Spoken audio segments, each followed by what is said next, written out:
नमस्कार। नमस्कार मित्रों। आज का हमारा जो टॉपिक है वो टॉपिक है इंग्लिश टीचिंग मेथड के ऊपर। रीट एग्ज़ाम के अंदर हमें भाषाओं का चुनाव करना पड़ता है। लैंग्वेज 1 और लैंग्वेज 2 के अंदर हम इंग्लिश को चूज करते हैं। तो वहाँ पे चाहे इंग्लिश 1 लो या इंग्लिश 2 लो, दोनों भाषाओं में इंग्लिश के टीचिंग मेथड आते हैं, जिनको हिंदी में बोल सकते हैं अपन शिक्षण विधियाँ। तो दोनों भाषाओं के अंदर टीचिंग मेथड सेम है। तो आज हम इस वीडियो के अंदर बात करेंगे इंग्लिश लैंग्वेज की जो टीचिंग मेथड है उनके बारे में। तो चलो शुरू करते हैं। शुरू से अंत तक देखिएगा, बहुत ही अच्छा मटेरियल तैयार किया गया है और शायद आपको ऐसा मटेरियल नहीं मिलेगा। आई होप कि आपको अच्छा लगेगा। चलो शुरू करते हैं। देखिए, सबसे पहले अपन एक नज़र डाल लेते हैं हमारे सिलेबस के ऊपर। सिलेबस ये है कि सबसे पहले तो प्रिंसिपल ऑफ टीचिंग मेथड है, फिर methods, approaches, development of language skill LSRW, भाषाई कौशलों का विकास जिसको बोलते हैं हिंदी में। फिर हमारी TLM आ जाती है, टीचिंग लर्निंग मटेरियल, जिसमें मेन रूप से बात की गई है टेक्स्ट बुक मल्टीमीडिया मटेरियल के बारे में। फिर हमारे सिलेबस में आता है CCE। जी हाँ, देखिए मित्रों, CCE है ये आपके रीट के जो 4 पोर्शन है सब में से एक है ये, यानी कि आपने CCE को तैयार कर लिया तो इसका मतलब आपके 2 या 3 नंबर पक्के हो गए। फिर बात करते हैं assessment and evolution in language.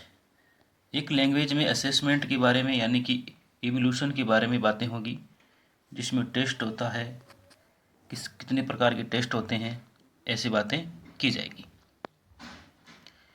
आगे देखते हैं कि 2017 के अंदर जो एग्ज़ाम हुआ था उसके ऊपर हम एक नज़र डाल लेते हैं कि किस प्रकार से क्वेश्चन आए थे।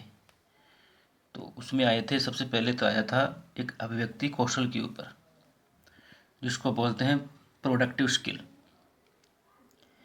और फिर रीड फॉर प्लीजर, यानी कि प्लीजर के लिए हम क्या पढ़ते हैं, गिस्ट ऑफ द टेक्स्ट, इसको हम स्कीमिंग करना, स्कैनिंग करना। इस प्रकार से टेक्स्ट बुक के बारे में बात हुई थी, रीलिया क्या होता है, रेफरेंस बुक क्या होती है और डिक्शनरी क्या होती है, ये हमारी टीचिंग मटेरियल के रूप में आए थे। उसके बाद हम बात करते हैं जैसे टेस्ट के बारे में उन्होंने किस प्रकार के जो आंसर है दिए थे हमारे जो 4 ABCD के अंदर। और फिर टीचिंग जो प्रिंसिपल है उसमें अधिकतर बातें की गई थी कॉन्क्रीटनेस की, मोटिवेशन की, accuracy and correctness, habit formation. इस प्रकार की जो प्रिंसिपल है जो बार बार रिवाइज किए जाते हैं, तो मोटे तौर पे हमें इसके बारे में ध्यान होना चाहिए। फिर हम देखते हैं कि जो 2017 में मेन रूप से, या अगर हम बात करते हैं 2015, मेन रूप से बातें की जाती है तो बाइलिंगुअल जो मेथड होता है वो, प्ले एंड लर्न के बारे में, DM जिसको बोलते हैं अपन डायरेक्ट मेथड। फिर बात होती है द सेंटेंस ऑफ मेथड के बारे में, सब्स्टिट्यूशन मेथड है, और एक हमारा GTM है, ग्रामर कम ट्रांसलेशन मेथड। तो अब हम शुरुआत करते हैं। देखिए मित्रों, सबसे पहले प्रिंसिपल ऑफ इंग्लिश लैंग्वेज, यानी कि इंग्लिश लैंग्वेज के प्रिंसिपल कौन कौन से होते हैं उसके बारे में हम चर्चा करेंगे। तो नंबर 1 हमने लिया है मोटिवेशन। देखिए, ये 2017 में आया हुआ था। मोटिवेशन का जो मेन रूप से बात है, मोटिवेशन के बारे में बात स्किनर ने की थी। और मोटिवेशन का मतलब हिंदी में हो गया अभिप्रेरणा, जो हमारे अंदर मोटिव होता है वो किस प्रकार से हम जागृत करें शिक्षा के लिए, किसी भाषा को सीखने के लिए। दूसरा, इसमें ये साइकोलॉजिकल प्रिंसिपल है, यानी कि मनोवैज्ञानिक सिद्धांत है ये। दूसरा देखो, इसके अंदर जो मेन जो की टर्म है, बहुत ही इंपॉर्टेंट चीज डालेगी, एक एक लाइन इस पर क्वेश्चन बन सकता है, एक एक लाइन पे। This can be done reward praise and grades. Motivation से कैसे हम बच्चे के अंदर उसमें भाषा दक्षता का विकास कर सकते हैं, भाषा सीखने के लिए हम उसे मोटिव कर सकते हैं, उसको रिवार्ड देकर, उसको प्रेज देकर या ग्रेड देकर, A1 या A2 वाली जो ग्रेडिंग सिस्टम अभी चल रहा है CCE के अंदर। कंपटीशन एंड पनिशमेंट, देखिए पनिशमेंट बात यहाँ पर ठीक नहीं है, लेकिन उसके बावजूद भी हम punishment psychology and mentally and physically किसी टाइप से हो सकता है, तो प्रमोट हमें पनिशमेंट को नहीं करना चाहिए, लेकिन इसमें टॉपिक आता है तो हम क्या करें। रिवार्ड देकर, प्रेज देकर, ग्रेड देकर या कंपटीशन के अकॉर्डिंग हम बच्चे के अंदर भाषा सीखने के लिए उसके अंदर उत्साह पैदा कर सकते हैं। मेन रूप से जो मोटिवेशन होता है उसके 2 टाइप होते हैं। वन टाइप होता है इंट्रेंसिंग और एक्सटेंसिंग। इसका मेन जो इंटरेस्टिंग है उसका मेन होता है इंटरनल, अपने आप से इंडिविजुअली जिसको बोल सकता है कि बहुत सारे ऐसे प्रिंसिपल्स होते हैं जो अपने अंदर से उसको उठा होता है, अपने अंदर से वो सीख सकते हैं। एक बाहर से होता है जिसको बोलते हैं अपन एक्सटर्नल, जैसे ए zeal to learn something new, आपके अंदर एक अलग से उत्साह होता है कुछ नया सीखने के लिए। ये ऐसा कैसा एग्ज़ाम के अंदर पिछली बार पूछा गया था कि zeal to learn something new. ठीक, फिर अपन देखते हैं इसके एग्जाम्पल। जैसे बच्चे में हमें उत्साह वर्धित करना है, अभी प्रेरित करना है उसे कुछ नया कुछ सीखने के लिए, तो मोटिवेशन करना है उसको, तो जैसे चार्ट से, पिक्चर से, इन बातों से हम उसे समझा सकते हैं, बता सकते हैं कि आप किस प्रकार से भाषा को सीख सकते हो। फिर देखिए situation also as stimulus to learn a language. इस प्रकार की सिचुएशन उसके सामने क्रिएट कर दो बच्चे के सामने कि ताकि वो सिचुएशन उसको स्टिमुलेस करे कुछ नया सीखने के लिए लैंग्वेज में। सिचुएशन में play a vital role in motivating the learner. Situation बच्चे के एक बहुत बड़ा अत्यंत इम्पोर्टेंट रोल प्ले करती है बच्चे को सीखने के लिए। उसके बाद में जो मोटिवेशन ऑफ इंटरेस्ट आता है, तो मोटिवेशन ऑफ इंटरेस्ट के अंदर देखते हैं तो motivation, interest and variety are inter related. देखिएगा मोटिवेशन और इंटरेस्ट दोनों एक दूसरे के अंतर संबंध है। हमें कुछ नया सीखने की रुचि होगी, कुछ नया सीखने के लिए हमारा मोटिव होगा, तब जाके हम कई नई न्यू थिंग्स को सीखना चाहेंगे, तो हमारे अंदर एक नया जील पैदा होगा। ठीक है, फिर देखते हैं हम कि he attend to certain language aspect of his EVS। हम अपने जो इन्वायरमेंट है वहाँ से कुछ ना कुछ नया अटेंड कर सकते हैं, उसको अपने शामिल कर सकते हैं अपने आप, जैसे essential condition of the learning, इस प्रकार से। और दूसरा देख लेते हैं, ये जो मोटिवेशन है इसको अपने एक मोटे तौर पर ऐसे भी काम ले सकते हैं कि सुपर हाईवे ऑफ लर्निंग, सीखने का एक क्या है, एक हाईवे है, सुपर हाईवे है, मेगा हाईवे है। फिर वर्ड ऑफ या sentence building games in English create good interest among student to learn new word and frame new sentence. बच्चे के अंदर नए शब्दों का विकास करना, नए सेंटेंस का बिल्ड करना, गेम के जरिए हम उस चीज़ को बढ़ावा दे सकते हैं। ठीक, फिर आज 2 नंबर हम बात करते हैं सिलेक्शन के बारे में कि जो हमारा प्रिंसिपल ऑफ सिलेक्शन है वो किस प्रकार से होना चाहिए। सिलेक्शन का जैसे हम हिंदी में बात करते हैं तो चुनाव करना, तो सिलेक्शन जैसे मान लीजिए चुनाव कैसे करें और विषय वस्तु कैसा हो, वो सब किस में आते हैं, वो आते हैं सिलेक्शन के अंदर। बहुत ही इंपॉर्टेंट चीज़ है ये। और बेस्ड ऑन अजप्शन, ये हमारी अवधारणाओं पर बेस होता है। बेस्ड ऑन अजप्शन मेन कीवर्ड्स हैं, ये सारे कीवर्ड्स एग्जाम में आने वाले हैं, प्रत्येक वर्ड का एक आंसर बनता है, एक क्वेश्चन बनता है। लिंग्विस्टिक एंड प्रैक्टिकल, भाषा के रूप में और प्रैक्टिकल करके किसी भी हमारी विषय वस्तु होती है, जो हमारा सिलेबस होता है, उसको हम उसके अंदर सेलेक्ट कर सकते हैं, चुनाव कर सकते हैं। इसमें विशेष आइटम को चुनना होता है, स्पेशल आइटम का हमें चुनाव करना होता है एक बच्चे को भाषा को सिखाने के लिए। Particular item should be selected. जो पर्टिकुलर आइटम होते हैं, विशेष 2 आइटम होते हैं, उनको हमें चूज करना चाहिए। Particular point of time, particular point of time के व्यू से भी वो चीज़ें अच्छी होनी चाहिए। उसके बाद में पर्पज लेंथ, उसकी जो लेंथ कैसे होना चाहिए, उसका लेवल कैसा होना चाहिए, हर चीज़ को देखकर हमें क्या करना। जैसे 1 नंबर पे आया हुआ है, फ्रीक्वेंसी का मतलब होता है बारंबार, यानी कि जिस चीज़ को अगेन बार बार उस चीज़ को चुनते जाए। मैंने लिखा है बुक, पेन, यानी ऐसी चीज़ें जो बार बार यूज करते हैं। क्लासरूम के अंदर बुक का बहुत यूज होता है, पेन का बहुत यूज होता है, चौक का हम बहुत यूज करते हैं।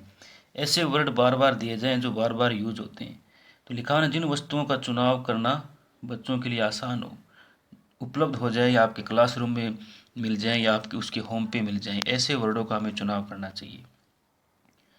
अवेलेबिलिटी, होम, होम या क्लासरूम या प्लेग्राउंड के अंदर जिन चीज़ों की अवेलेबिलिटी होती है, ऐसे वर्ड्स को हमें चुनाव करना चाहिए ताकि बच्चा उसको आसानी से एक्सेप्ट कर सकते हैं। जैसे क्लासरूम के अंदर बहुत सारी चीज़ें होती है, होम में बहुत सारी होती है, इस प्रकार की चीज़ें या आइटम्स या थिंग्स का हमें चुनाव करना चाहिए।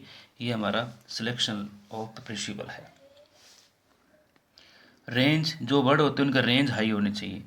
जैसे हमने नेम लिया बर्ड, जैसे नेम लिया हमने हैव, जैसे have used many of place, जैसे हैज़ का यूज कहाँ होता है, हैव का यूज कहाँ होता है, हैड का यूज कहाँ होता है, और क्योंकि सारी की सारी हैव वर्ब हो गई। फिर जो वर्ड्स का नेम लेते हैं उसमें बहुत सारे वर्ड्स होते हैं, स्पैरो, पैरोट, पिजन, पिकॉक। तो एक वर्ड से बहुत सारी चीज़ों का पता चल रहा है, इसलिए उसकी रेंज भी हाई होनी चाहिए। फिर उसका जो कवरेज एरिया है, लार्ज कवरेज प्रायोरिटी सिलेक्शन। जैसे फ्रूट, फ्रूट एक वर्ड के नेम लेते हैं, उसमें बहुत सारे फ्रूट्स आ गए, तो उसका जो कवरेज है वो हाई होना चाहिए। टीच एबिलिटी, इजीली टॉट हो, इजीली से हम जिस शब्दों को सिखा सकें, वो हमें उस प्रकार का मटेरियल हमें सिलेक्शन के अंदर डालना चाहिए ताकि बच्चा उसको आसानी से एक्सेप्ट कर सके। जैसे हम इजीली सिखा सकते हैं हट, हम इजीली फ्लोर,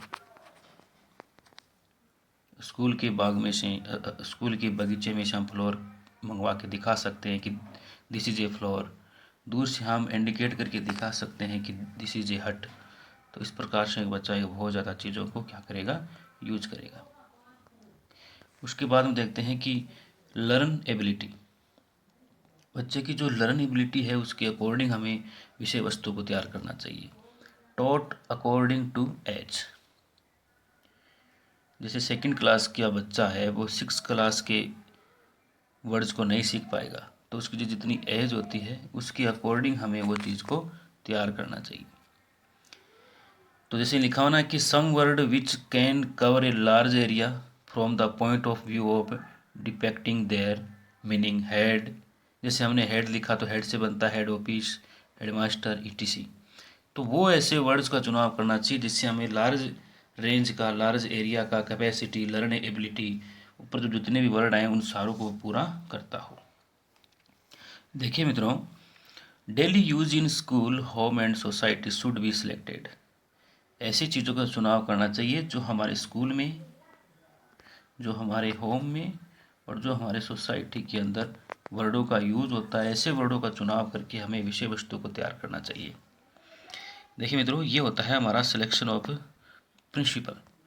और सिलेक्शन ऑफ प्रिंसिपल को हमने अच्छे से देखा, उससे पहले हमने देखा था मोटिवेशन ऑफ प्रिंसिपल। अब हम 3 नंबर देखते हैं, ग्रेडेशन। ग्रेडेशन का जो मीन होता है, ये 2017 में आया हुआ है।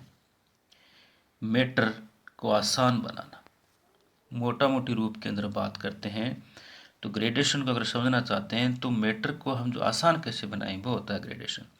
सिलेक्शन वो होता है कि चीज़ों को सिलेक्ट किस प्रकार से करें, और मोटिवेशन वो होता है कि बच्चे को सीखने के लिए किस प्रकार से मोटिव करें, अभी प्रेरित करें ताकि बच्चा भाषा सीखने में रुचि ले, इंटरेस्ट ले। इसलिए मोटिवेशन एंड इंटरेस्ट दोनों इंटर रिलेटेड है। आगे देखते हैं, देखिए मित्रों, इस चीज़ों को अपन इस प्रकार से तैयार कर सकते हैं कि एक तो इसकी बनेगी ग्रुपिंग 1 नंबर पे। उसमें हो सकता है साउंड, सिचुएशन, सेंटेंस, स्ट्रक्चर और मीनिंग। तो साउंड जैसे फनेटिक, इसके अंदर हमें सेम रूप से ग्रेडेशन को तैयार कर सकते हैं ताकि बच्चा आसानी से सीख सके, जैसे वेट, वाइट, फाइट, इस प्रकार से। सिचुएशन हमें बनानी होगी लेक्सिकल। लेक्सिकल के अंदर शब्दकोश की जैसी बातें होती है, एक जैसे शब्द आने चाहिए, जैसे मदर, फादर, ऐसे। सेंटेंस जो स्ट्रक्चर है वो ग्रामेटिकल होने चाहिए, जैसे I am going, you are a boy. और मीनिंग उसका होना चाहिए जो सेमेटिव से जुड़ी, जैसे ब्यूटीफुल क्या होता है, चार्मिंग क्या होता है। इस प्रकार से मैटर जो है हमारा बिल्कुल इस सिचुएशन के अंदर होना चाहिए, sound, situation, sentence, structure and meaning. ठीक है, तो आगे बढ़ते हैं। आगे सिलेक्शन की बात करते हैं तो उसमें जो मेन मोटा मोटी रूप में ये कहा जाती है कि क्या पहले पढ़ाना है और क्या बाद में पढ़ाना है। सिलेक्शन यही कहता है। ठीक है, और हम बात कर रहे हैं ग्रेडेशन की, लेकिन सिलेक्शन और ग्रेडेशन को इस प्रकार से अपन समझ सकते हैं कि selection material is followed by gradation. क्योंकि हमें क्या क्या चुनाव करना है ये तो अपन क्या कर लेते हैं, सिलेक्शन के अंदर चूज कर लेते हैं, और किस प्रकार से पढ़ाना है और कैसे मैटर को आसान बनाते हैं वो पढ़ते हैं अपन ग्रेडेशन के अंदर। ठीक है, फिर देखते हैं कि सीक्वेंसिंग। अब इसकी सीक्वेंसिंग कैसी रहनी चाहिए कि एक तो ग्रामेटिकल, लेक्सिकल और सेमेटिव।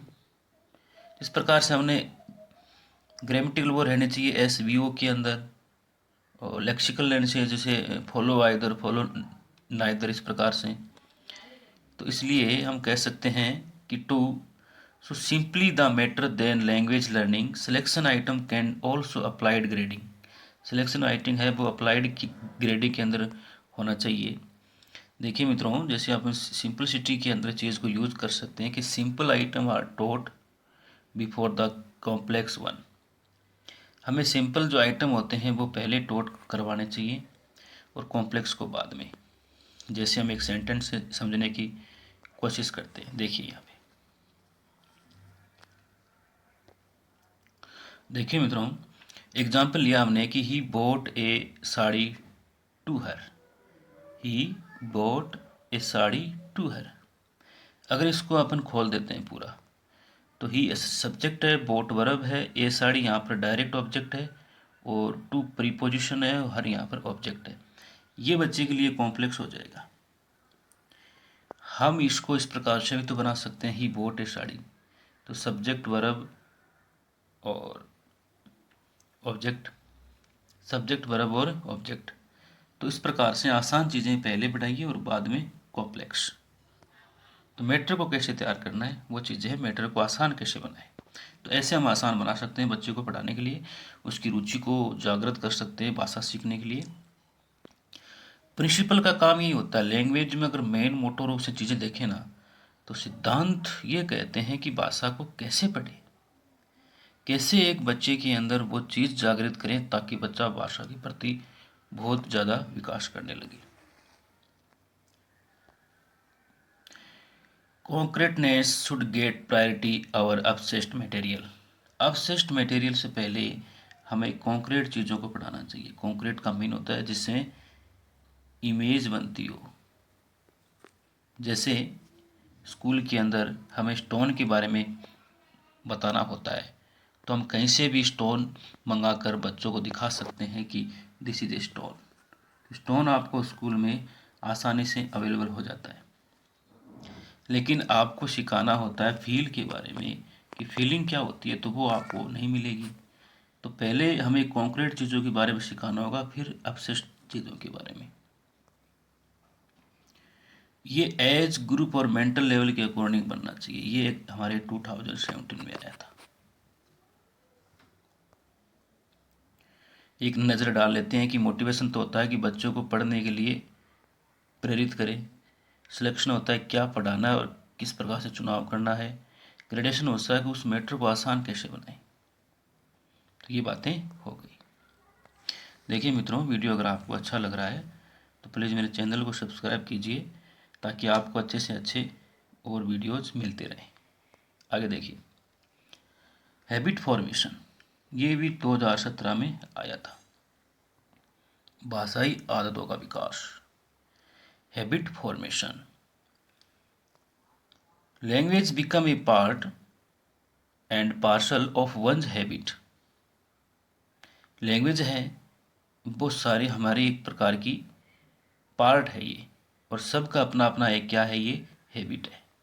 क्योंकि ऑल ह्यूमन बीइंग कोई ना कोई लैंग्वेज तो बोलता ही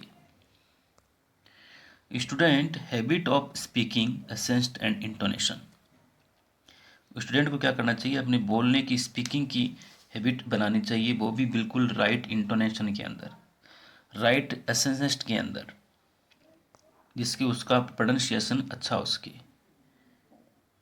consistence effort and habit formation,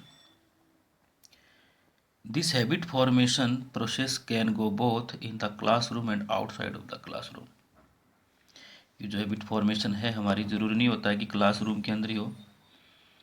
ये this habit formation process can be go in the classroom and outside, दोनों टाइप से ये हो सकती है। 4 टाइप ऑफ हैबिट, एक तो listening, speaking, reading and writing. इसी प्रकार से हमारी चीज़ें चलनी चाहिए। Constant use practice, also called it the principle of naturalness. इसको हम प्रिंसिपल ऑफ नेचुरलनेस भी बोल सकते हैं, क्योंकि इसमें LSRW यानी कि भाषा का जो मूल रूप होता है उसी प्रकार से आदतें बनाई जा सकती है। फिर देखते हैं हम प्रोपोर्शन यानी कि अनुपातता का सिद्धांत, कि हमें किस प्रकार से चीज़ों को अनुपात में बांटें। ये भी 2017 में आया हुआ था। देखिए मित्रों, 4 प्रमुख उद्देश्य होते हैं सीखने के, understanding, speaking, reading and writing. Understanding की जगह अपन लिसनिंग भी लगा सकते हैं, बिकॉज लिसनिंग से तो ही अंडरस्टैंडिंग बढ़ती है। कौशलों का एक साथ यूज करना, उसको बोलते हैं प्रोपोर्शन, प्रिंसिपल ऑफ प्रोपोर्शन। इन कौशलों का एक साथ यूज करना होता है इसमें। इक्विल, ये नेम आया था, इक्विल वर्ड आया था एग्जाम 2017 में, इक्विल, तो वो प्रिंसिपल होता है प्रोपोर्शन। एक तो होता है रिस्पेक्टिव, जिसके अंदर रिस्पेक्टिव के अंदर लिसनिंग और रीडिंग चलती है। दूसरा होता है प्रोडक्टिव, उसमें अपन स्पीकिंग और राइटिंग करते हैं। चीज़ों को हम ग्रहण करते हैं वो तो ये हो गया, और चीज़ों को अपन रिस्पेक्टिव करते हैं वो हो गया लिसनिंग एंड रीडिंग करके।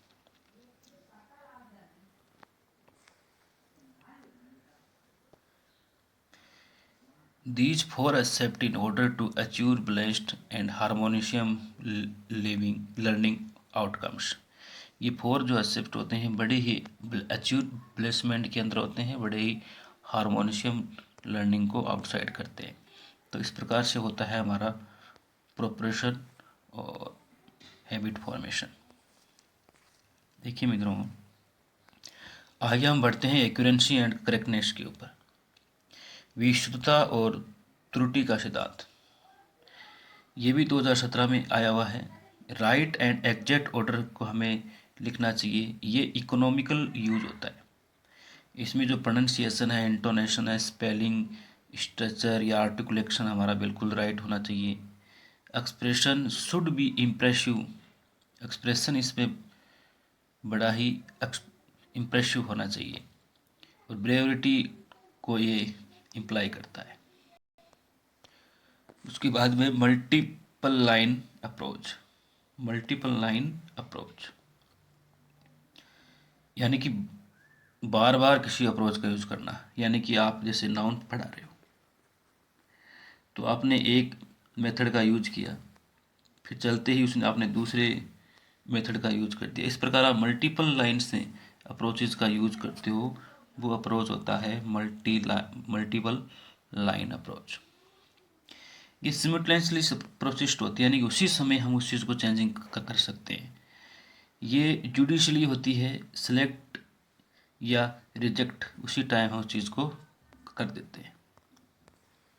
उसके बाद में होती है interest, principle of interest. Finished एव एंड टेरर इन इंग्लिश। सबसे पहले तो हमें बच्चों में क्या करना चाहिए कि जो इंग्लिश लैंग्वेज को लेकर जो डर उनके मन में बैठा हुआ है उस भय को आप बाहर निकालिए, उसके चारों ओर इंटरेस्टिंग का एक वातावरण क्रिएट कीजिए। उसके बाद में देखते हैं अपन कॉन्क्रीटनेस क्या होता है। तो कॉन्क्रीटनेस में आप देखिएगा कि कॉन्क्रीटनेस की अगर हम वर्ड की बात करें तो इसका मतलब होता है इमेज, हिंदी में बनता है इसका मूर्त, जिसको अपन देख सकते हैं, हाथ लगा सकते हैं, छू सकते हैं, तो वो कॉन्क्रीट होती है। तो इसमें क्या होता है, अगर बच्चों को कुछ हमें नया सिखाना है तो हमें प्रैक्टिकल करना चाहिए, प्रायोगिक करना चाहिए। रियल थिंग को दिखाकर बच्चे के अंदर भाषा के प्रति अभिप्रेरणा को जागृत करना चाहिए। प्रैक्टिकल एक्सपीरियंस करना चाहिए जिसमें माइंड क्या होता है परमानेंटली वहाँ पर सेटअप हो जाता है। ग्लोब दिखाकर हम बता सकते हैं कि ये हमारी इस प्रकार से अर्थ है, यह हमारा देश है। क्लासरूम के अंदर आप थिंग्स दिखाइए, मटेरियल को यूज करवाइए ताकि बच्चे के अंदर सीखने की भावना पैदा हो। उसके बाद में बात करते हैं अपन sympathy and cooperation. Sympathy and cooperation जो प्रिंसिपल है वो सिंपैथेटिक होना चाहिए बच्चे में, और उसके जो वर्क होता है उसमें कोऑपरेट करना चाहिए हमें। यानी कि अगर बच्चा मान लो कि गलती कर रहा है तो हमें उस पर गुस्सा करने के बजाय सिंपैथी से उसके साथ में पेश आना चाहिए ताकि बच्चे की रुचि नहीं हटे और भाषा का ज्ञान लेता रहे। बच्चे को इसमें, टीचर्स को इसमें सपोर्ट करना है बच्चे को जो इजीली सीखते हैं। तो ये होता है हमारा सिंपैथी एंड कोऑपरेशन प्रिंसिपल। फिर देखते हैं अपन इमिटेशन। अनुकरण से बच्चा सीखता है, इसमें ज़्यादा कुछ बात है नहीं कि अनुकरण से बच्चा सीखता है, अनुकरण से सारी भाषाएं सीखी जाती है। लिंकिंग विद लाइफ, लाइफ के साथ इसको लिंक करना जिससे बच्चा कुछ और नया सीख सके। प्रैक्टिस से हम बार बार एरर या नेचुरल पार्ट्स के अंदर बार बार LSRW के अकॉर्डिंग प्रैक्टिस करा के बच्चे को और ज़्यादा उसके अंदर विकास कर सकते हैं। प्रॉपर ऑर्डर के अंदर कर सकते हैं, जैसे हमारे स्किल होते हैं LSRW, concerns with year, tongue, I, hand. जैसे एल से लिसनिंग से हम कानों से करते हैं, स्पीकिंग हम टंग से करते हैं, आई से हम रीडिंग करते हैं और हैंड से हम राइटिंग करते हैं। तो this order should be followed in teaching English also. The reason are obvious. The oral stronger बनती है इससे विजुअल एंड साइकोमोटर के अंदर काम करना चाहिए। क्वेश्चन आया तो हमारा साइकोमोटर क्या होती है, राइटिंग, जिसमें कुछ हलचल हो, मूवमेंट हो बॉडी में, वो साइकोमोटर होती है। फिर देखते हैं अपन नेचुरलनेस। नेचुरल तरीके से सिखाना है क्या होता है, नेचुरलनेस होता है। जैसे हमने हमारी मदर टंग को सीखते हैं उसी क्रम में सिखाना। फिर होता है purpose of, principle of purpose English language. कुछ लैंग्वेजों को लोग क्या करते हैं, किसी इंपॉर्टेंट पर्पज के जरिए उनको सीखना चाहते हैं। रीजन से सीखना होता है, लिटरेरी या एकेडमिक नॉलेज के लिए, साइंटिफिक से या कॉमर्शियल यूज के। देखिए मित्रों, प्रिंसिपल हमारे हो गए। अब हम देखते हैं मेथड्स के बारे में कि इंग्लिश लैंग्वेज में जो मेथड होते हैं वो कौन कौन से होते हैं। मेथड को अगर आपको सीखना है तो पहले ये वीडियो मेरा लाइक कीजिए, उसके बाद में हम देखेंगे कि मेथड कौन कौन। जैसे ये डायरेक्ट मेथड है, इसमें डायरेक्ट मेथड के क्या क्या नेम हो सकते हैं, तो उसको बोलते हैं direct method, natural method, new method, psychological method, reformed method, phonetically method, phonic method, anti grammatical method और ओरल मेथड। फाउंडर इसके मिचेल वेस्ट।